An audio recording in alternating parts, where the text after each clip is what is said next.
this when we were doing the Lunar Year celebration week. And now it's time to finally bring back the read and do part 2 of the story. Let's begin. So, we had ended off with our weak points and strong.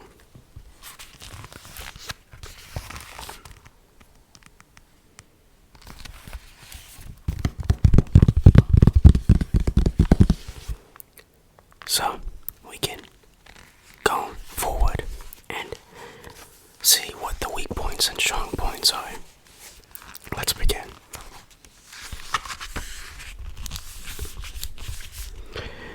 Sun Tzu said, "Whoever is first in the field and awaits the coming of an enemy will be fresh for the fight. Whoever is second in the field and has to hasten to battle will arrive exhausted." Okay. Therefore, the clever combatant imposes his will on the enemy, but does not allow the enemy's will to be imposed on him. By holding out advantages to him, he can cause the enemy to approach of his own accord, or by inflicting damage, he can make it impossible for the enemy to draw near. If the enemy is taking his ease, he can harass him. If well supplied with food, he can starve him out. If quietly encamped, he can force him to move. Appear at points which the enemy must hasten to defend. March swiftly to places where you are not expected. An army may march great distances without distress if it marches through the country where the enemy is not. And here is the picture here.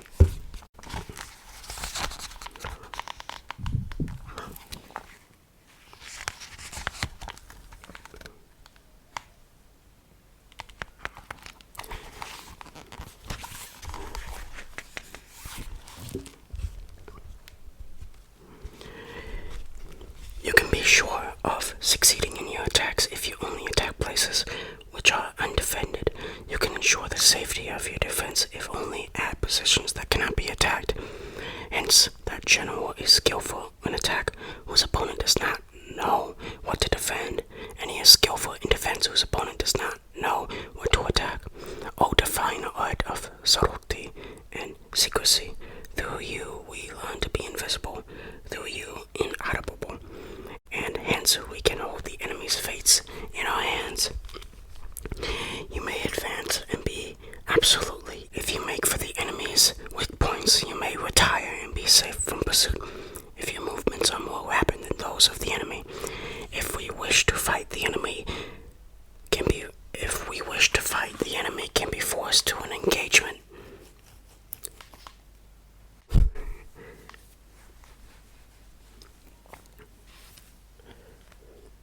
If we wish to fight the enemy can be forced to an engagement, even though he be sheltered behind a high rampart and a deep ditch. All we need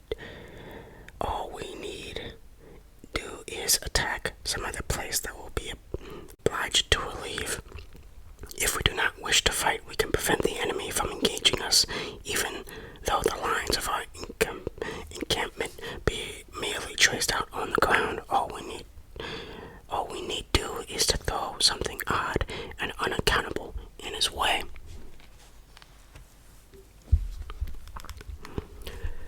By discovering the enemy's dispositions and remaining invisible ourselves, we can keep our forces concentrated while the enemy's must be divided.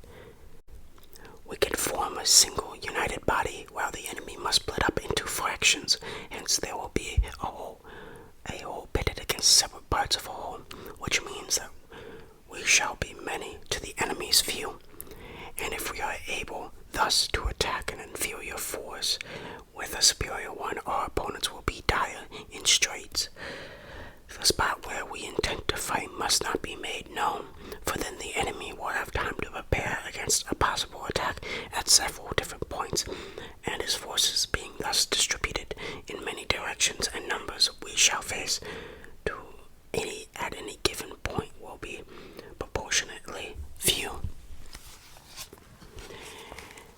There's a picture on the little...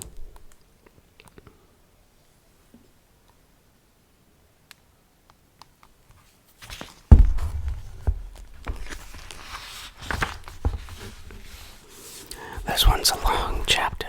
Okay. For should the enemy strengthen his vein, he will weaken his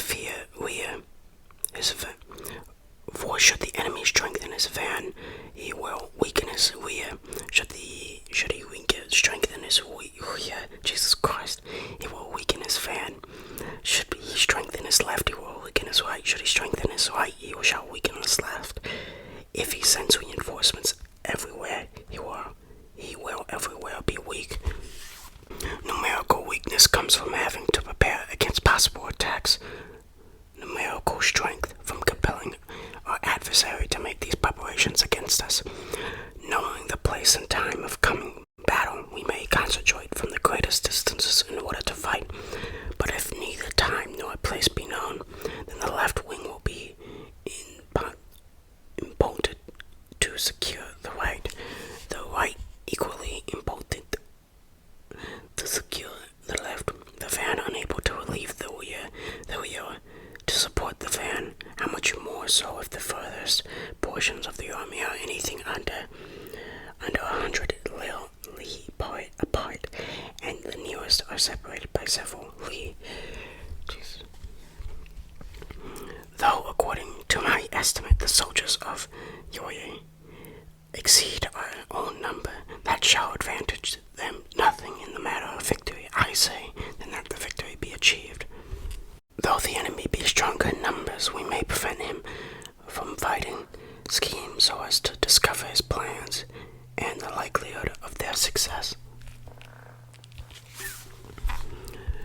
We'll rouse him and learn the principle of his activity or inactivity, force him to reveal himself so as to find out his vulnerable spots.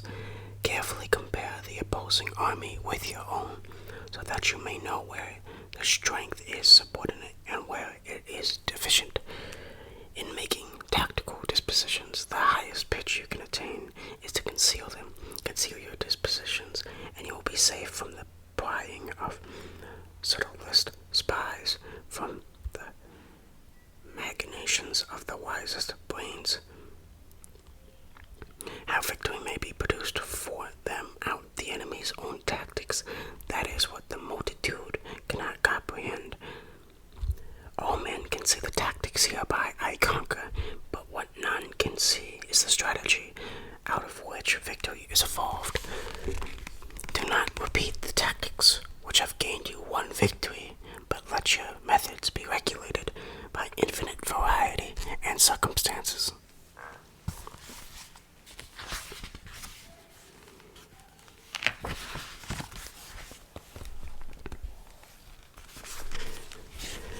Military tactics are like unto water, for water in its natural course runs away from high places and hastens downwards.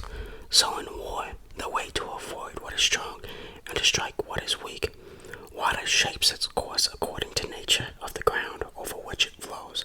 The soldier works out his victory in relation to the foe whom he is facing.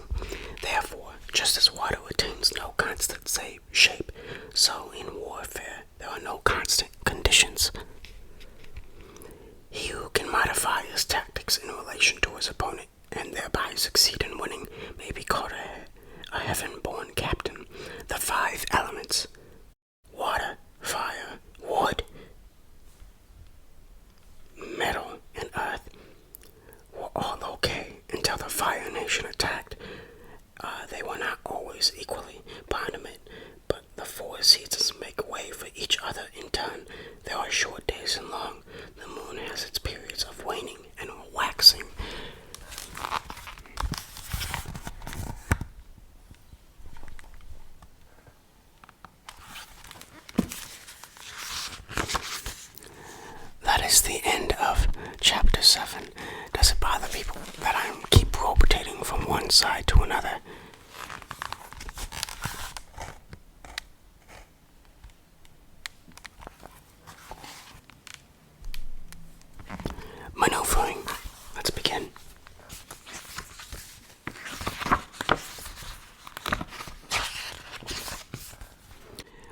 Tzu said, In war, the general receives his commands from the sovereign.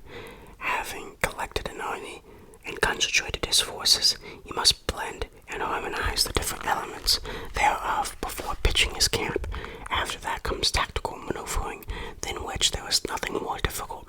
The difficulty of tactical maneuvering consists in turning the devious into the direct, and the muscle fortune into gain, thus to take the long and circuitous route after enticing the enemy out of the way, and those starting after him to contrive to reach the goal before him shows knowledge of the artifice of deviation. Maneuvering with an army is advantageous. With an undisciplined multitude, most dangerous.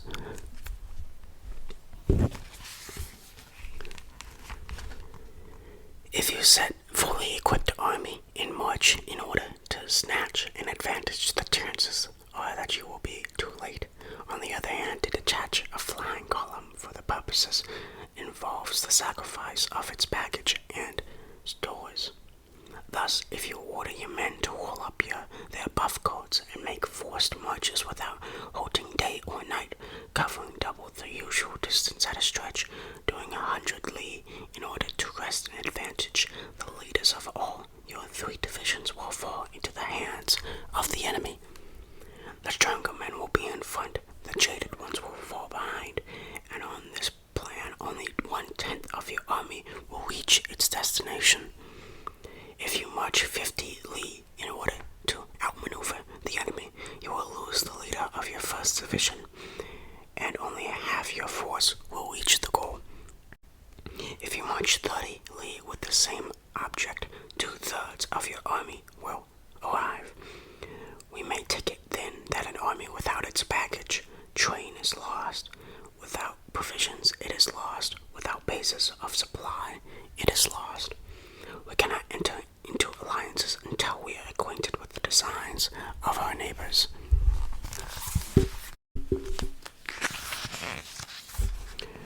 We are not fit to lead an army on the march unless we are familiar with the faces of the country, its mountains and its forests, its pitfalls and its precipices, its marshes and its swamps.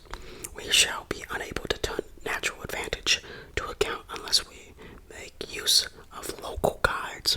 In war, practice dissimulation, and you will succeed. Whether to concentrate or to divide your troops must be decided by circumstances. Let your rapidity be that of the wind, your compactness be that of the forest. In raiding and plundering be like fire, in immovability like a mountain. Let your plans be dark and penetratable at night, and when you move, fall like a thunderbolt. When you plunder a countryside, let the spoil be divided amongst your men. When you capture new territory, cut it up into allotments for benefit of the solidarity.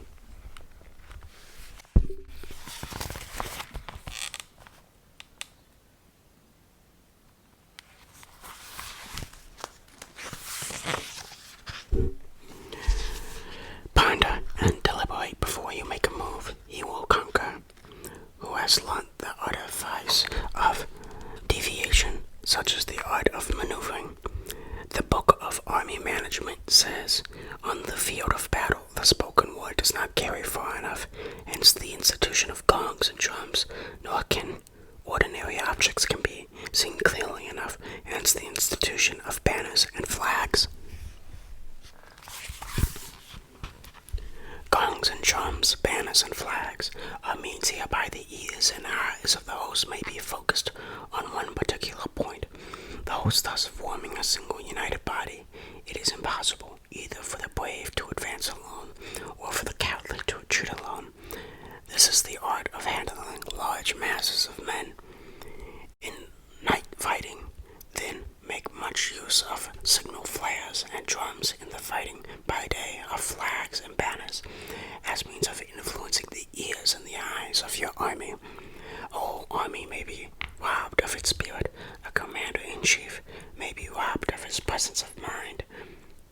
Now a soldier spirit is keenest in the morning. By noonday it has begun to flag, and in the evening his mind is bent only on returning to camp. A clever general, therefore, avoids an army when its spirit is keen, but attacks when it is sluggish and inclined to return. This is the art of studying moods, disciplined and calm to await appearance of disorder and hubbub amongst the enemy. This is the art of retaining self-possession.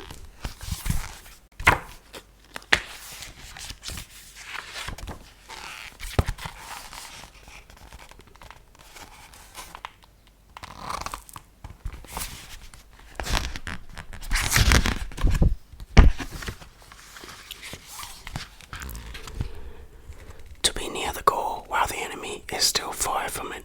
To wait at ease while the enemy is toiling and struggling. To be well fed while the enemy is famished. This is the art of husbanding one's strength. To refrain from intercepting an enemy whose banners are in perfect order. To refrain from attacking an army drawn up in calm and confident array. This is the art of studying circumstances. It is military axiom not to advance uphill against the enemy, nor to oppose him when he comes downhill. Do not pursue an enemy who simulates fight. Do not attack soldiers whose temper is keen. Do not swallow bait offered by the enemy. Do not interfere with an army that is returning home. When you surround an army, leave an outlet free. Do not press a desperate foe too hard. Such is the art of warfare.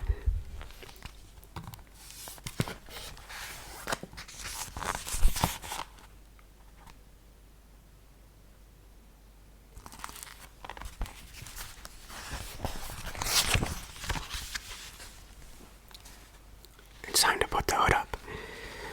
Oh, yeah.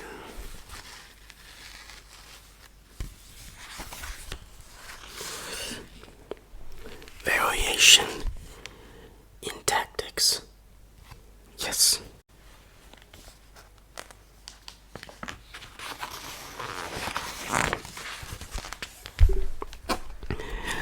Sun Tzu said, in war, the general receives his commands from the sovereign, collects his army, and concentrates his forces.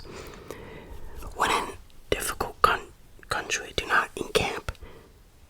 In country where high roads intersect, join hands with your allies. Do not linger in dangerously isolated positions. In situations, you must resort to stratagem. In disparate positions, you must fight. There are roads which must not be followed, armies which must not be attacked, towns which must not be besieged, positions which must not be contested, commands of sovereign which must not be obeyed. The general who thoroughly understands the advantages that accompany variation of tactics knows how to handle his troops. The general who does not understand these may be well acquainted with the configuration of the country, yet he will not be able to turn his knowledge to a practical amount. So, the student of war who is unversed in the art of war, of varying his plans, even though he be acquainted with the 5 advantages, he will fail to make the best use of his men.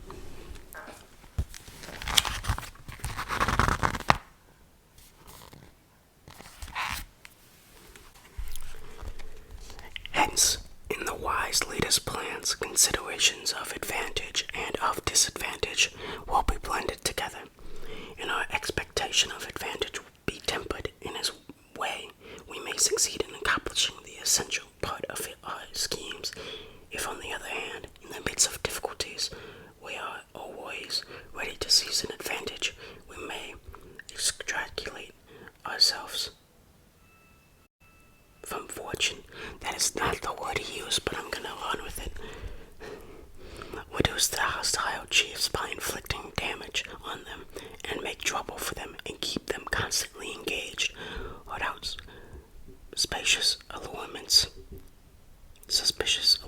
and make them rush to any given point. The art of war teaches us to rely not on the likelihood of the enemy's not coming, but our own readiness to receive him, not on the chance of his not attacking, but rather on the fact that he made our position unassailable. There are 5 dangerous faults which may affect a general. Number 1, recklessness, which leads to destruction. Number 2, cowardice. There you go. I got it eventually. Number 2, cowardice, which leads to capture. Number 3, a hasty temper, which can be provoked by insults. Number 4, a delicacy of honor, which is sensitive to shame. Number 5, all the solicitude for his men, which exposes them to worry and trouble. There are 5 besetting sins of a general, ruinous to conduct of the war. When an army is overthrown and its leader slain, the cause will surely be found among these 5 dangerous faults. Let them be a subject of mediation.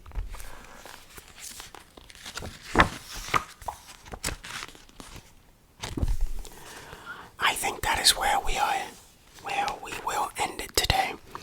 I know this one's a little bit shorter, but I know the next chapter is quite long compared to what we are used to. So, we will end that there today.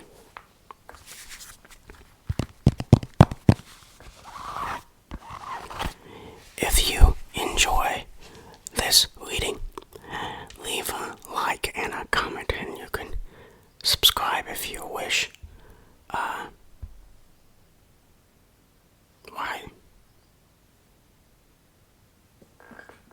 Why does this camera make me look so dark? What the hell is happening? I will see you next time.